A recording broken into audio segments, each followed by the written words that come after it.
Welcome to this explainer. Today, we're unpacking one of the most wild and honestly misunderstood paradoxes going on right now. We're looking at this really jarring reality, the idea that the economy isn't actually broken. In fact, it's functioning perfectly, exactly by design. But, that design looks totally different depending on where you're standing. Let's dive right into this massive disconnect. On paper, the stock market has hit 23 record highs this year alone. Net worth in America has literally never been larger. But then you look at the lived economy. Consumer sentiment has crashed to its lowest level ever recorded. That means people are actually feeling worse about the economy right now than they did during the 2008 financial crisis or even the pandemic lockdowns. So how on earth can the data scream that we have a booming economy while the average person feels the exact opposite? I absolutely love how this quote captures it. It goes, "Somewhere right now, a hedge fund manager is checking his portfolio and smiling. 3 miles away, a nurse is checking her bank account and doing math she's done 100 times before." Right? The rent, the groceries, the car payment, the math just never quite works out. But all the headlines keep saying everything is booming. The secret here is that both of these people live in the exact same country and they share the exact same GDP report, but they are experiencing two completely different economies. To really grasp why the data looks so incredibly positive on the surface, just think about this number. $160,000. That is the brand new record high for the average American 401k retirement account. If you just look at that one metric, like a lot of news anchors do, you'd probably conclude the American consumer is absolutely thriving. Balances have never been higher. But we've got to look a little closer at what average Americans are actually doing with those accounts. Because the invisible truth behind those high balances, it's pretty alarming. A record number of people are actually cashing out their retirement accounts early. They're happily paying those massive, severe penalties just to get the cash in hand. 6% of savers rated their retirement this past year. That's triple the pre-pandemic rate. And let's be clear, they are not buying boats with this money. 36% did it just to avoid foreclosure or eviction, and 31% did it to cover medical expenses. People are literally cannibalizing their own futures just to survive today. So you might be wondering, who is actually enjoying this economic boom? Let's break down the math. When the stock market climbs and creates trillions of dollars in new wealth, it doesn't just fall on everyone evenly like rain. It lands in very, very specific accounts. The top 10% of wealthiest households in America own roughly 87% of all stocks. That leaves the bottom 90% of the entire country, which is around 120 million households, holding just 13%. But the absolutely crucial point comes down to this number, 1%. If you look at the bottom half of all Americans, we're talking 67 million households made up of teachers, nurses, and bus drivers. They own a collective 1% of the total stock market. And no, that's not 1% each. That's 1% total split between all 67 million households. So if you don't own those accounts, those record highs, they aren't really happening to you. They're just a headline you scroll past on your commute. Now, you might hear people say, well, almost everyone owns some stocks now. And technically, yeah, there's some truth to that. But owning some stocks and owning enough stocks to actually matter are two completely different things. For the bottom half of the country, median stock holdings sit at about $13,000. For the top 10%, it's roughly $600,000.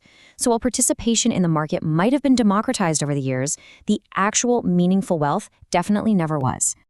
To really put the sheer scale of that gap into perspective, let's look at a standard 16% yearly market return.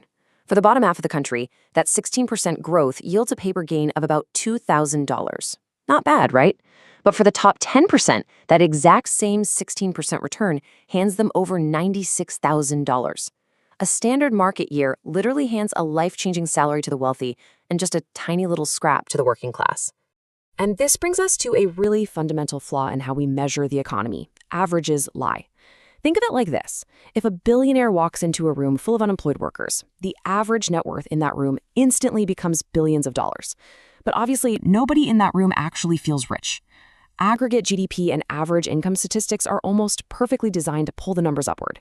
They make the economy look incredibly resilient on paper while quietly hiding this massive wealth gap underneath. So let's see how this actually plays out on the ground level. We hear a ton about wages going up, and to be fair, they are. Average hourly earnings rose about 3.6% last year. That sounds like a solid raise, right? But over that exact same stretch, inflation was up 3.8%. So before the average American worker even gets a chance to spend a single dollar of their new paycheck, their entire raise has already been swallowed up by the rising cost of living. So if wages aren't covering the cost of living, how is consumer spending still going up? I mean, where is this money coming from? Well, it's coming from the future. Americans are currently carrying a record $1.25 trillion in credit card debt. That is an absolutely staggering amount of borrowed money. It's being used to bridge the gap between what people earn and what they actually need just to survive. And the burden just gets heavier from there. The average interest rate on that massive pile of credit card debt, it's now sitting around 23%. And we aren't talking about wealthy people chasing airport lounge access or racking up credit card points here. The data shows that a third of the people carrying this debt cite basic, day-to-day expenses as the primary reason they are borrowing in the first place. Mike Croxon from the National Foundation for Credit Counseling sums it up with this truly chilling phrase. He notes, "We are seeing a disturbing shift from discretionary debt to survival debt." People aren't swiping their cards to finance a luxury vacation to the Bahamas. No, they are borrowing money at 23% interest just to keep the lights on and buy groceries for their families. It's literally a desperate lifeline. And that desperation has given rise to some entirely new financial behaviors. Over 90 million Americans are now using buy now, pay later services. Now, that used to be for big purchases, like, buying a couch or something. But now, over a quarter of users are using it for groceries. They're splitting a basic trip to the supermarket into 4 installment payments. More than half say they couldn't make ends meet without it. People are financing things as small as a fast food burrito just to get through the week. Normally, savings are the safety net that catches a family when the car breaks down or a surprise medical bill hits. But that net is vanishing fast. The personal savings rate has plummeted to roughly 2.6%. That is near the lowest level on record, dropping severely from where it was just a year ago. The cushion is entirely gone for millions and millions of households. I really want this point to sink in for a second. When economists dug into the data across the income scale, they found that the bottom half of America, over 65 million households, actually has a negative savings rate. That means half the country is spending more than they bring in after taxes. They are running a loss and sinking deeper into the red every single month. They aren't just treading water anymore. They are actively drowning. For years, economists called this a K-shaped recovery. But honestly, the new reality is more of an E-shaped economy. The top bar stretches way, way out. That's the ownership class, whose wealth is absolutely exploding through assets. The middle bar tilts downward. That's the slipping middle class, whose wages are getting eaten alive by inflation. And the bottom bar, it just stays right down on the floor, trapped in survival debt. 3 different classes living 3 completely different realities. We can actually validate that slipping middle bar with real-world data, too. Economist Heather Long notes a pronounced shift in consumer behavior, with shoppers migrating away from premium grocery experiences and moving toward discount and warehouse stores like Aldi and Walmart. This represents the class of Americans who used to have this thin layer of financial breathing room, and now they can literally feel that room getting thinner and thinner by the day. So, what is the engine actually driving this E-shape? Structurally speaking, since the 1980s, wages have completely decoupled from worker productivity. Workers got a lot more productive, but instead of those gains going into their paychecks, corporate models shifted to prioritize shareholder returns. Hundreds of billions of dollars a year are now funneled into stock buybacks, which just enriches the people who already own the stock. It's not a glitch in the system. It is a deliberate choice about who gets the money first. And then, of course, you add inflation to the mix. It is so crucial to understand inflation not just as a tax, but as a direct wealth transfer. It systematically moves value away from the renter holding cash and earning stagnant wages and transfers it directly to the people holding appreciating assets like real estate and stocks. The asset class pulls further away while everyone else just falls further behind in real terms.